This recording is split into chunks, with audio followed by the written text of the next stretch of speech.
নবীকে স্বপ্ন শোনাইতেন, নবীর সাথে সাথে ব্যাখ্যা করে দিতেন।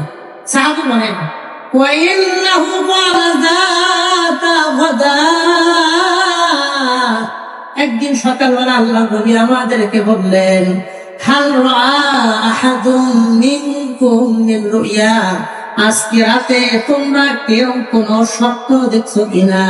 ফাসাকাতু সাহাবায়ে কেরাম সবাই চুপ থাকলেন, কেউ কোনো স্বপ্ন দেখে নাই। তখন আল্লাহ নবী বললেন শোনো, গতকালকে রাতের বেলায় আমি একটা স্বপ্ন দেখেছি, আমি আমার স্বপ্নটাকে তোমাদের সামনে বর্ণনা করতে চাই। তোমরা তো প্রত্যেক দিনই স্বপ্ন শোনাও, আজকে রাত্রে তোমরা কেউ স্বপ্ন দেখো নাই, আমি একটা স্বপ্ন দেখছি, আমি আমার স্বপ্নটা তোমাদের সামনে বর্ণনা করতে চাই। নবী বললেন তাহলে স্বপ্নটা দেখছেন কে, সাহাবী না নবী? নবী বলেন ওয়াইন্নাহু আতানি আল্লাইলাতা আতিয়ান গতকালকে রাতের বেলায় আমি স্বপ্ন দেখি আমার কাছে দুইজন ব্যক্তি আসছে। বলেন ব্যক্তি আসছে কয়জন? নবী বললেন ওয়াকালানি এই দুইজন ব্যক্তি আমাকে উদ্দেশ্য করে বলে ইয়া মুহাম্মদ ইনতলিক মা'না ইনতলিক মা'না। দুই ব্যক্তি আমাকে এসে বলে মুহাম্মদ আপনি আমাদের সাথে চলেন, আপনি আমাদের সাথে চলেন। ওয়াইন্নাহুমা বাতাআতানি এই দুই ব্যক্তি এসে আমার ঘুম থেকে জাগ্রত করেছে। দুইজন আসছে এসে আমার ঘুম থেকে জাগায় বলে আমাদের সাথে চলেন। ওয়াইন্নী ইনতালাকতু মা'হুমা আমি নবী তাদের সাথে পথ চলা শুরু করলাম। আসলেন দুইজন, নবী একজন, রওনা হইলেন সাথে। মোট রওনা হইলেন কয়জন? তিনজন ব্যক্তি রওনা হয়, দুইজন ব্যক্তি আসলেন, নবী একজন, তিনজন রওনা হয়।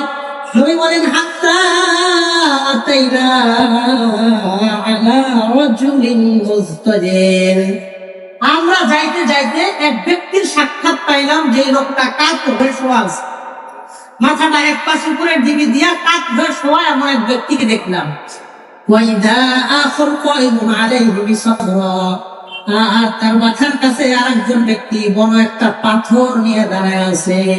লোক একজন শোয়া, মাথার কাছে এক ব্যক্তি হাতে পাথর নিয়ে দাঁড়ানো।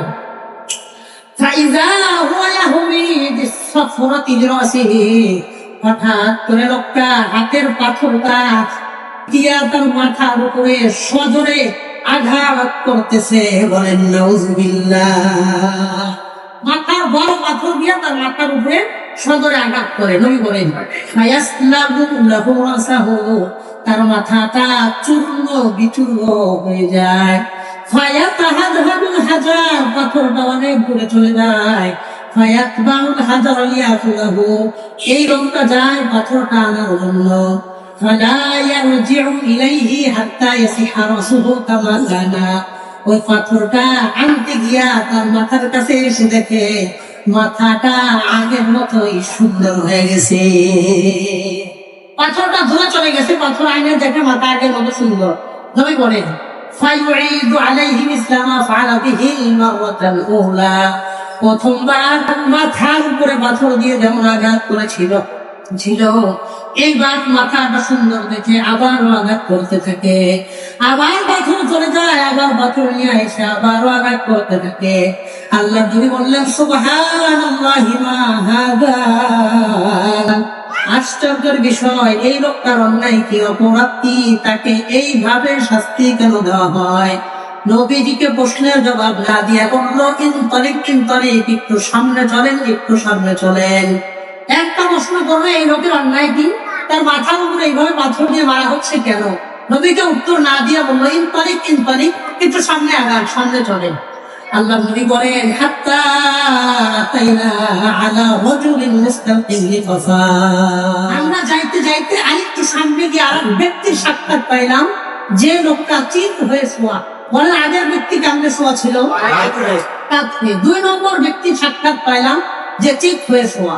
নবী বলেন ওয়াইদা আখর কায়িমুন আলাইহি বিকাদুমিন মিন হাদিদিন তার মাথার কাছে আরেকজন ব্যক্তি বড় একটা লোহা নিয়ে দাঁড়িয়ে আছে। আমার দেশের বাড়ি টাঙ্গাইল, আমাদের টাঙ্গাইলের পরিভাষায় বড় লোহাকে বলা হয় প্যারাক।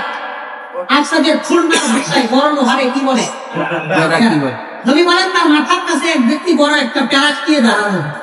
ফাইদা হুয়া ইয়াতি আহাদা শিফাই ওয়াজহিহি, হঠাৎ করে লোকটা হাতের প্যারাক নিয়ে তার চেহারার এক পাশে আসে। চেহারার একটা পাশে আসার পর ফায়ুশারশিরু শিদকাহু ইলা কাফাহু ওয়া মানকিরাহু ইলা কাফা ওয়া আইনাহু ইলা কাফা। বড় একটা প্যারাক নিয়ে তার মুখ থেকে একটা টান দেয়, ঘাড় পর্যন্ত ছিটতেছে। ওয়া মানকিরাহু ইলা কাফা, নাক থেকে আরেকটা টান দেয়, ঘাড় পর্যন্ত ছিটতেছে। ওয়া আইনাহু ইলা কাফা, চোখ থেকে একটা টান দিয়ে ঘাড় পর্যন্ত ছিটতেছে। নবী বলেন সুম্মা ইয়াতাহাওয়ালু ইলাল জানিবিল আখার, এই লোকটা ডান পাশ রেখে আবার বাম পাশে আসে।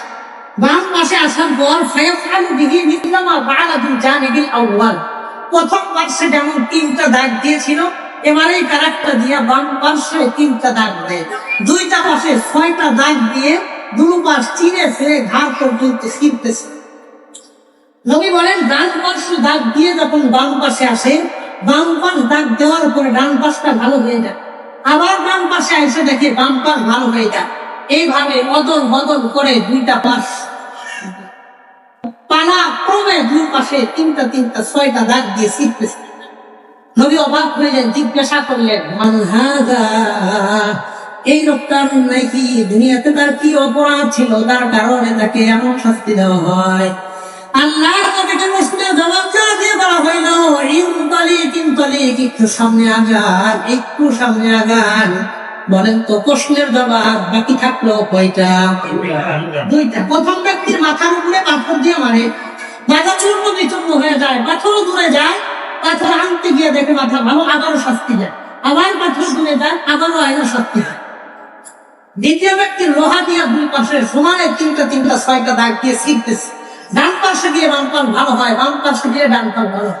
বুখারী শরীফের ৭,৭১৯ নম্বর হাদিস।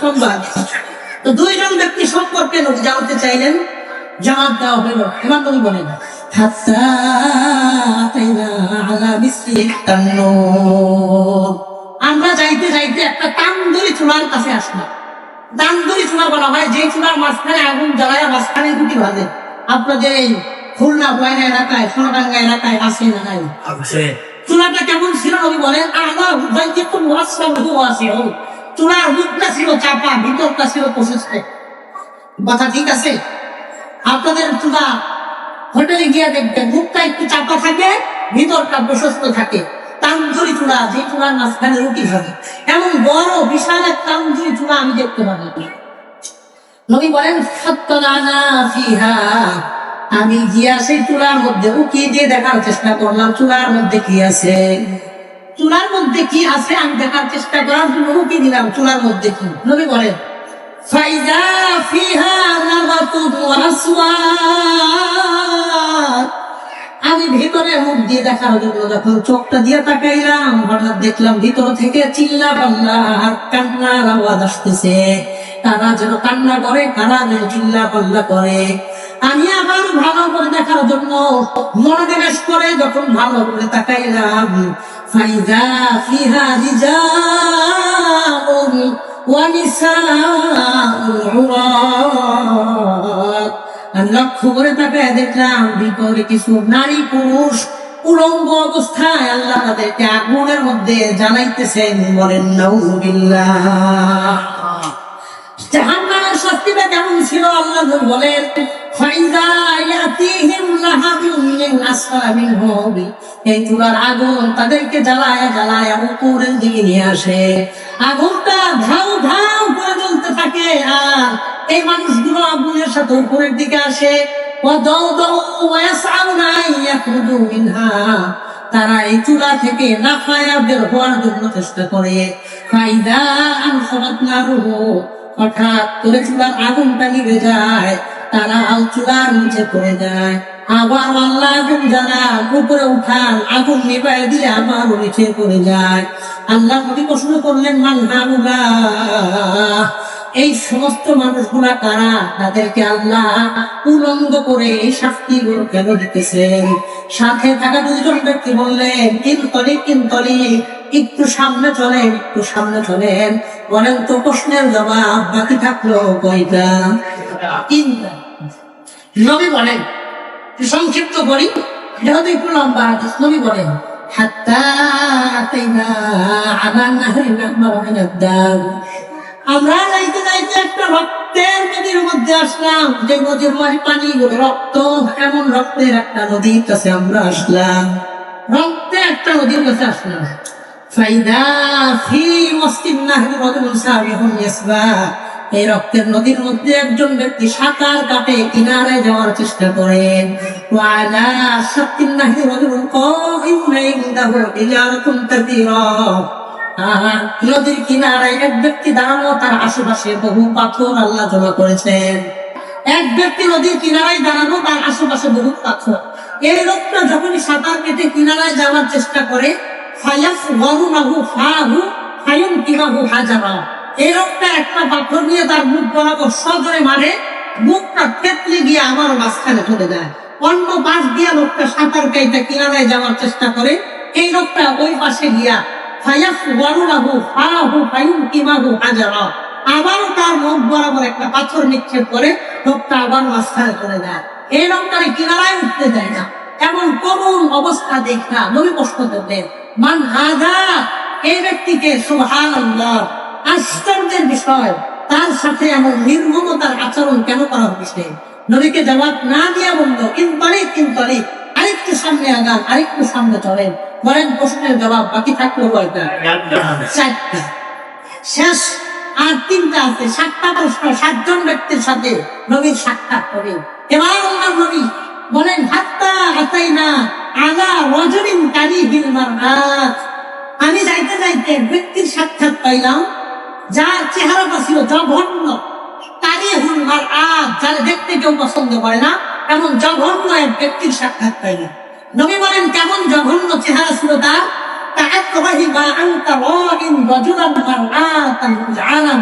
দুনিয়াতে আপনি এমন জঘন্য চেহারার কোন মানুষ আপনি দেখুন না, এমন ভয়ঙ্কর এক চেহারার মানুষ তাকে আমি দেখতে পারলাম। এই লোকটা আগুন জ্বালায়, লাকড়ি টোকায় আয়না এক জায়গায় রাখি, এই লাকড়ির পোটলার মধ্যে আগুন জ্বালায় চারপাশে শুধু ঘুরে, আবার আগুন যখন নিভায়া যায়, আগুন নিভে যায়, আবার লাকড়ি টোকায় আয়না আগুন জ্বালায় চারপাশ দিয়ে শুধু ঘুরে, চেহারা উল্টে চেহারা, কালো কুচকিচ্ছা হয়ে গেছে। নবী প্রশ্ন করলেন, মান হাযা, এই লোকটাকে, এমন ভয়ঙ্কর চেহারা তো কাউকে দেখি নাই। নবীকে বললেন, ইনতালিক, একটু সামনে চলেন তো, সামনে চলেন। বলেন প্রশ্নের জবাব বাকি থাকলো কয়টা? 1 নম্বর, মাথার উপরে পাথর মারে। 2 নম্বর, একটা ফেরাক নিয়ে এই পাশে 3টা, এই পাশে 3টা, 6টা দাঁত নিয়ে কাটতেছে। 3 নম্বর, আগুনের চুলার মধ্যে নারী পুরুষ অবস্থায় আল্লাহ তাদেরকে শাস্তি দিতেছে, জ্বালাই দিতেছে। 4 নম্বর, রক্তের নদীর মধ্যে এক ব্যক্তি সাঁতার কাটতেছে। 5 নম্বর, জঘন্য এক চেহারার ব্যক্তি আগুন জ্বালায় চারপাশে ঘুরতেছে। 6 নম্বর, উনি ধরেন হাত্তা আতাইনা আলা রাওযাতিন ফিহা বিকুল্লি লাউহিন মিনার রাবীর, আমরা যাইতে যাইতে একটা ফুলের বাগানের কাছে আসলাম, যেই বাগানের মধ্যে পৃথিবীর সমস্ত রকমের ফুল দ্বারা আল্লাহ বাগানটারে সাজায় রাখছে। এমন একটা বাগান পাইলাম আমরা। এর মধ্যে কি 2টা জিনিস লক্ষ্য করলাম। 1 নম্বর, ফি ওয়াসাতিহি রাজুলুন তাওয়ীল, এই বাগানের মধ্যে একজন লম্বা ব্যক্তি দাঁড়ানো। কত লম্বা? নবী বলেন, না আকাদু আনা রাসাহু তুলান ফিস সামা, এত বেশি লম্বা, আমি নবী তাকায়া ওই ব্যক্তির চেহারাও দেখতে পারি না, এত বেশি লম্বা। বলেন সুবহানাল্লাহ। এত একজন লম্বা ব্যক্তি একটা ফুলের বাগানের মধ্যে দাঁড়ানো। আরেকটা বিষয় লক্ষ্য করলাম, ইনদাহু সিবিয়ানুন ওয়া আতফাল ইয়াতলুনা কিতাবাল্লাহ, এই লম্বা ব্যক্তির আশপাশ দিয়ে ছোট ছোট কিছু বাচ্চা কোরআনে কারিমের তেলাওয়াত করতেছে। নবী বলেন, দুনিয়াতে আমি তাদেরকে কোনোদিন দেখি নাই, এমন ছোট ছোট কিছু বাচ্চা, অসংখ্য বাচ্চা, তারা কোরআনে কারিমের তেলাওয়াত করতেছে। বলেন সুবহানাল্লাহ। আল্লাহ নবীর সাথে দেখা 2 জন ব্যক্তিকে বললেন, মান হাযা ওয়া মান হাযা, এই লম্বা ব্যক্তিকে, তার আশেপাশের ছোট ছোট বাচ্চা গুলা কানা। নবীজিকে জবাব না দিয়ে বলা হইল, একটু সামনে চলে, একটু সামনে চলেন। বলেন তো প্রশ্নের জবাব বাকি থাকলো কয়টা? শেষ প্রশ্ন নবী বলেন, হাত্তা আতাইনা আলা মাদিনাতিন মাবনিয়াতিন বিলাবিন যাহাবুন ওয়া লাবিন ফিদ্দাহ, আমরা যাইতে যাইতে একটা শহরের মধ্যে আসলাম, যে শহরে প্রত্যেকটা বিল্ডিং বিলাবিলি ফিদ্দাতিন ওয়ালা বিদাহাব, একটা স্বর্ণের ইট আর একটা রূপার ইট দ্বারা প্রত্যেকটা বিল্ডিং আল্লাহ বানায় রাখছে। এমন একটা শহরে আসলাম, শহরের প্রত্যেকটা বিল্ডিং বিলাবিলি ফিদ্দাতিন ওয়ালা বিদাহাবিন, স্বর্ণের আর রূপার ইট দ্বারা আল্লাহ বিল্ডিং গুলারে বানায় রাখছে। এমন একটা শহরের মধ্যে আমরা প্রবেশ করলাম। শহরের মধ্যে আসার পর আমি লক্ষ্য করলাম এই শহরের মধ্যে কিছু মানুষ দাঁড়ায় রয়েছে। তাদের চেহারার এক পার্শ্ব এত সুন্দর, এক সুন্দর মানুষ দুনিয়াতে আপনি কোনোদিন কাউকে দেখেন নাই। কিছু মানুষ তাদের চেহারার এক পার্শ্ব অনেক সুন্দর, নবী বলে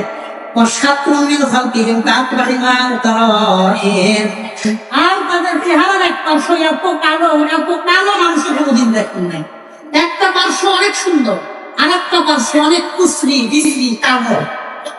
বলেন একই মানুষের চেহারা, এক পার্শ্ব যদি সুন্দর হয় আর এক পার্শ্ব যদি কালো হয়, তাকে দেখতে ভালো লাগবে না বিশ্রী লাগবে?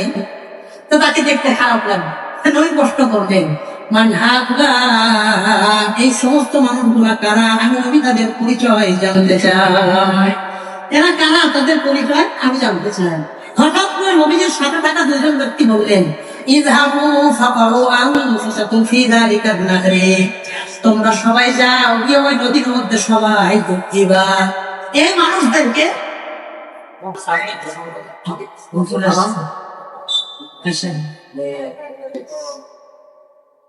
একটা তাকবীর দেন, যে তাকবীর আপনাদের এলাকায় কোনোদিন হয় নাই, পারবেন নি? ইনশাআল্লাহ। নারে তাকবীর, নারে তাকবীর। নবী সাল্লাল্লাহু আলাইহি ওয়াসাল্লামের সাথে থাকা দুইজন ব্যক্তি বললেন, তোমরা ওই নদীর মধ্যে যাও, গিয়ে সময় ডুব দাও। তো ওই কিছু মানুষ যাদের চেহারার এক পার্শ্ব খুব সুন্দর আর এক পার্শ্ব খুব কালো, তার সময় একটা নদীর মধ্যে গিয়ে ডুব দেয়।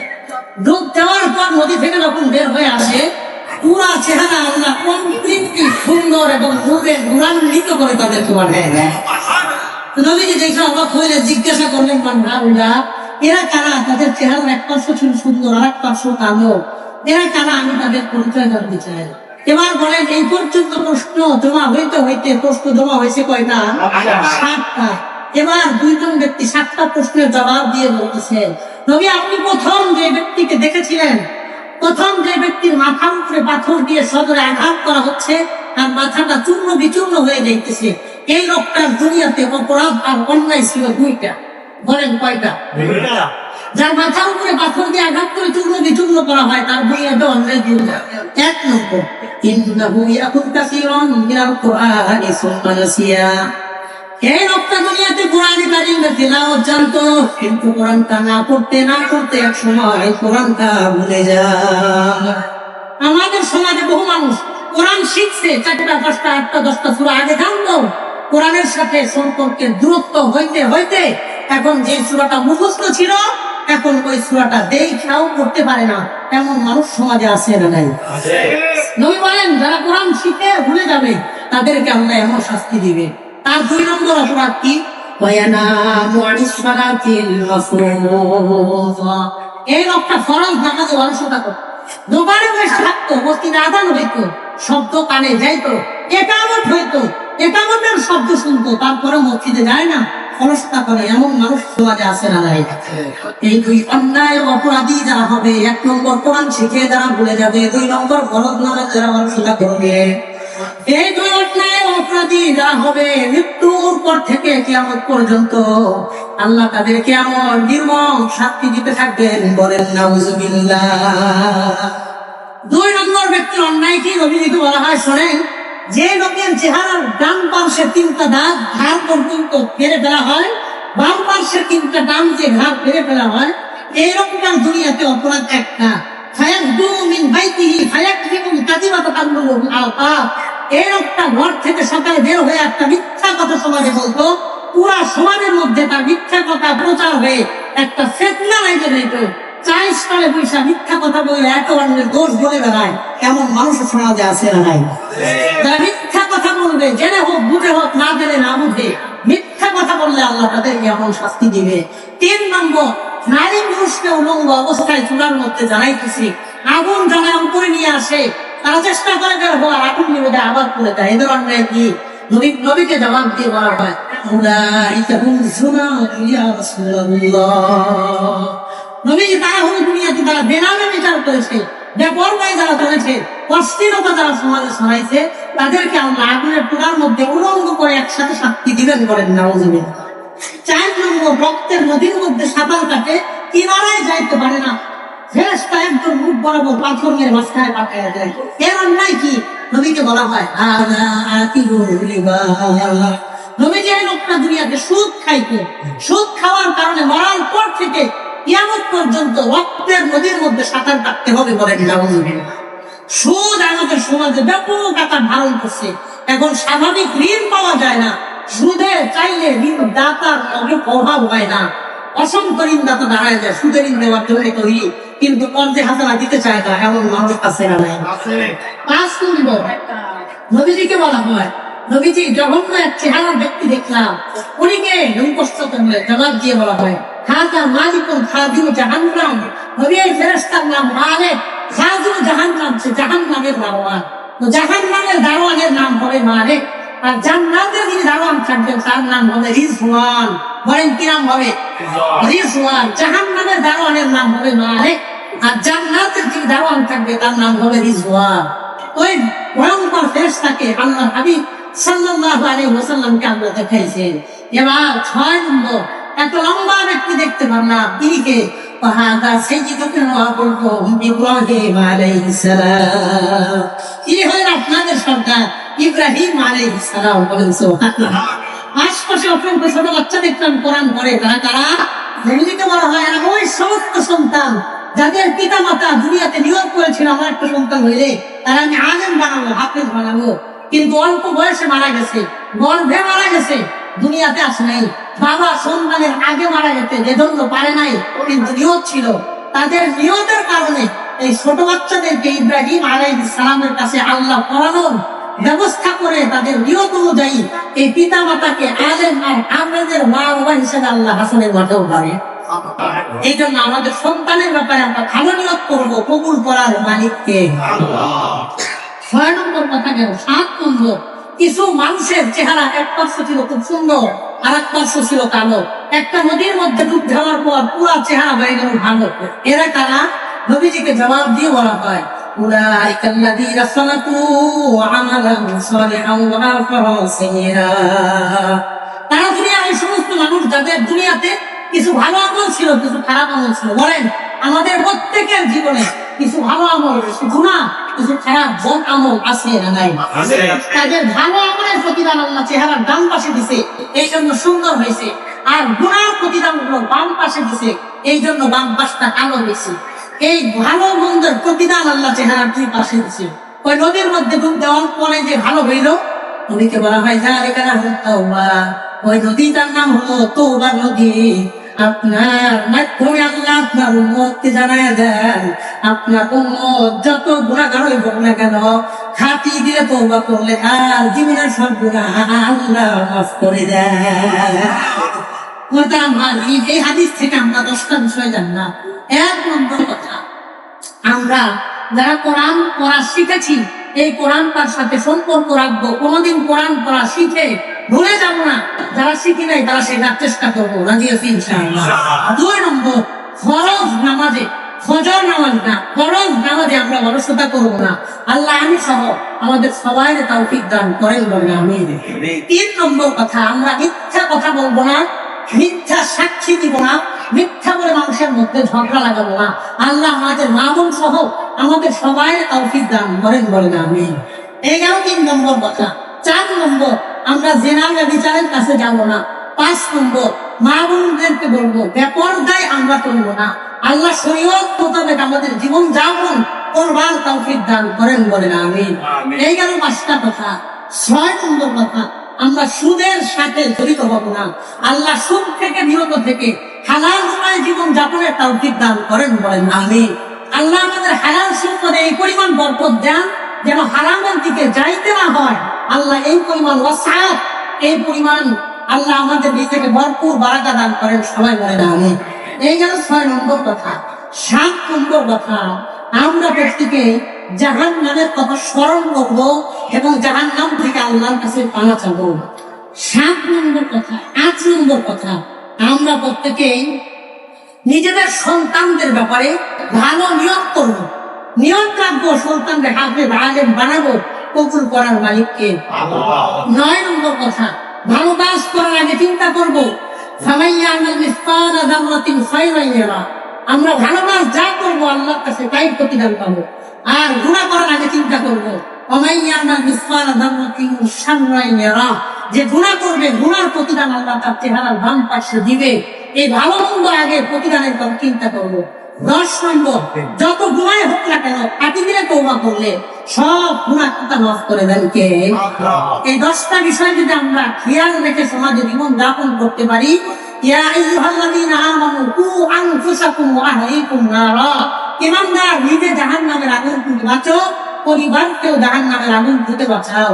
এই বিষয়গুলো খেয়াল করে মানলে চললে হয়তো আল্লাহ আমাদেরকে এবং আমাদের পরিবারের সবাইকে জাহান্নাম থেকে বাঁচা সহজ করে দিবেন। যে কথাগুলো বললাম, আল্লাহ যেন সবার আগে আমি গুনাহগার আমাদের তৌফিক দান করেন, এরপরে আল্লাহ আমাদের সবাইকে আমল করা তৌফিক দান করেন, বলেন আমিন। বিশেষ করে আমি আমার পাকা কুরুমের মতো অত্যন্ত কৃতজ্ঞতার সাথে শুকরিয়া আদায় করবো। কারণ হযরত আপনারা আচ্ছা আমি যে সামিয়া রাখা আছে এটা খুলে দেওয়ার ব্যবস্থা করি, এটা কানানোর প্রয়োজন নাই মনে হয়। আলহামদুলিল্লাহ। জি, আমরা এদিকে মনোযোগী হই। বিশেষ করে আপনারা সবাই জানেন ভাই এত দূরের প্রোগ্রাম আসেন না, তিনি যেহেতু মহাব্বতের দাবিতে আন্তরিকতা নিয়ে এই ঢাকা থেকে কষ্ট করে আসছেন। আল্লাহ তাআলা ভাইকে সুদী করে খায়াত দান করেন। এই এলমি সফর এলমি রেহেদির রিহলাগুলোকে আল্লাহ আখিরাতে নাজাতের জরিয়া হিসেবে কবুল করেন, বলেন আমিন। ভাইকে আল্লাহ সুদীর করে খায়াত দান করেন, বলেন আমিন। হাদা ওয়া আখিরু দাওয়ানা আলহামদুলিল্লাহি রাব্বিল আলামিন। আসসালামু আলাইকুম।